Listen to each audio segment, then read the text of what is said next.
حضرت یونس علیہ السلام کو اللہ تعالیٰ نے نینوا شہر کی بستی کی ہدایت کے لیے بھیجا۔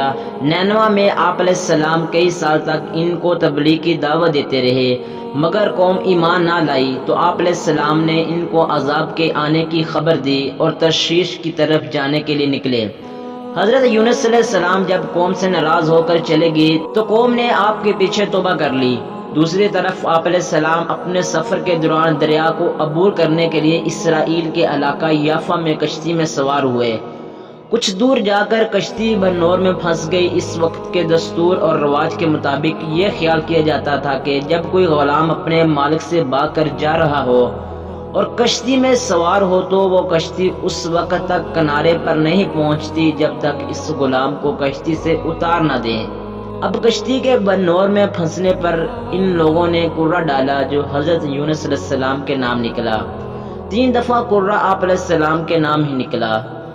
آپ علیہ السلام نے فرمایا کہ میں ہی غلام ہوں جو اپنے آقا کو چھوڑ کر جا رہا ہوں۔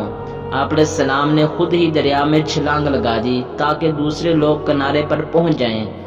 اللہ تعالیٰ نے ایک مچھلی کے دل میں القاء کیا اور حکم دیا کہ حضرت یونس علیہ السلام کو بغیر نقصان پہنچائے نگل لے۔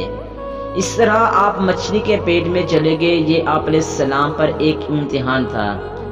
حضرت یونس علیہ السلام کو مچھلی کے پیٹ میں جانے کی وجہ سے ذوالنون اور صاحب الحوت کہا گیا ہے، کیونکہ نون اور حوت دونوں کا معنی مچھلی ہے۔ اللہ تعالیٰ نے ارشاد فرمایا ہے کہ اور مچھلی والے کو بھی ہم نے نوازا، یاد کرو جبکہ وہ بگڑ کر چلا گیا تھا اور سمجھتا تھا کہ ہم اس پر گرفت نہ کریں گے۔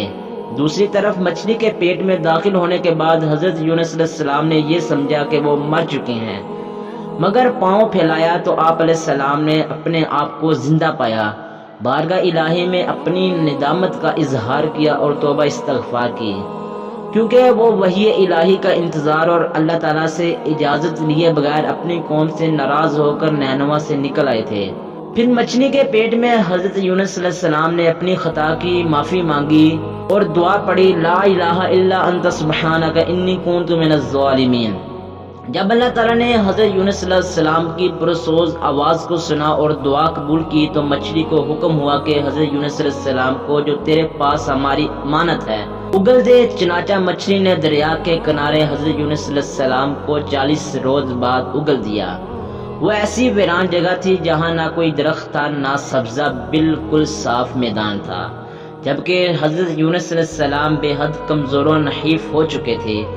حضرت ابن عباس سے روایت ہے کہ حضرت یونس علیہ السلام نومولود بچے کی طرح ناتواں کمزور تھے۔ آپ علیہ السلام کا جسم بہت نرم و نازک ہو گیا تھا اور جسم پر کوئی بال نہ تھا، چنانچہ اللہ تعالیٰ نے اپنی رحمت سے حضرت یونس علیہ السلام کے قریب کدو کی بیل اگا دی تاکہ اس کے پتے آپ پر سایہ کیے رہیں۔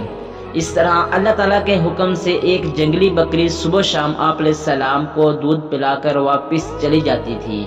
یہ سب اللہ تعالیٰ کی رحمت اور فضل ہی تھا، ورنہ آپ علیہ السلام ضعیف اور کمزور تر ہوتے چلے جاتے تھے۔